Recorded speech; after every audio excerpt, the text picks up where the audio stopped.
Researchers are diving deeper into marijuana's medicinal properties as they investigate the effects cannabis compounds can have on a range of neurological diseases. Jackie Ibanez reports.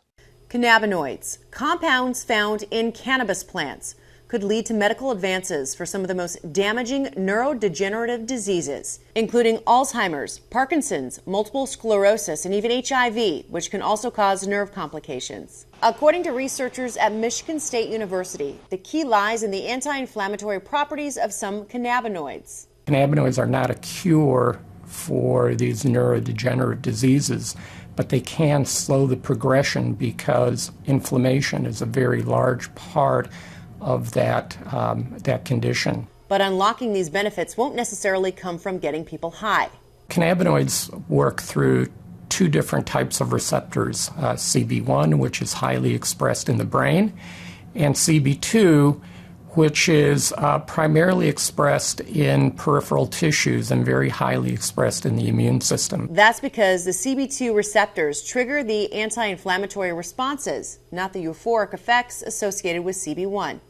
In patients that have HIV, they also experience systemic chronic inflammation, and some of those white blood cells are able to cross the blood-brain barrier and begin to mediate an inflammatory response in the brain. Norb Kaminsky, a professor of pharmacology and toxicology at Michigan State, is using this knowledge to explore potential treatment options for HIV patients. Jackie Ibanez, Fox News. A contrast dye shortage is causing problems within the health industry. People across the country are having to wait to get things like life-saving CT scans because of it. Bailey Miller has the story from Phoenix. That concerns me. Philip DiMarzio is a patient at Banner MD Anderson Cancer Center. He was diagnosed with bladder cancer in 2021 and has been going through bouts of chemo. For him, this dye shortage is on his mind. Cancer can spread pretty fast.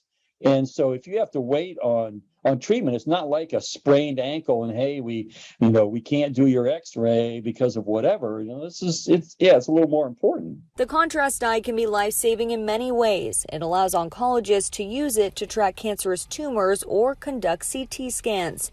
A lot of applications you do need IV contrast to better visualize organs, blood vessels, and there are just some applications where you just absolutely need it. Dr. Alex Bowman says while there is a shortage of one type of dye, forcing many to delay procedures, Banner MD Anderson Cancer Center isn't in the same situation because they use a different kind of fluid. Some of our contrast material has been kind of allocated throughout the Banner system for these other critical applications. But as a result, it's also causing doctors to look at different options like blood tests where they can look for residual cancer DNA, and they're able to do this with Signatera. Luckily for Phil, he's able to receive these kinds of procedures, and in the meantime, he's focusing on his fight day by day. Cancer is my enemy, and, I have to be as proactive as I can be. A new study being released links extended sitting to early death. A survey of more than 10,000 people in 21 countries shows that people who spent 6 to 8 hours a day sitting had a 12 to 13% increased risk for early death and heart disease. For those who sat over 8 hours a day, that percentage jumped to 20%. Researchers say the issue is especially problematic in low-income and lower-middle-income nations. Yet another reason to switch from soda and sugary drinks to healthier options. Researchers have found a link between high fructose corn syrup and the development of non-alcoholic fatty liver disease, or NAFLD.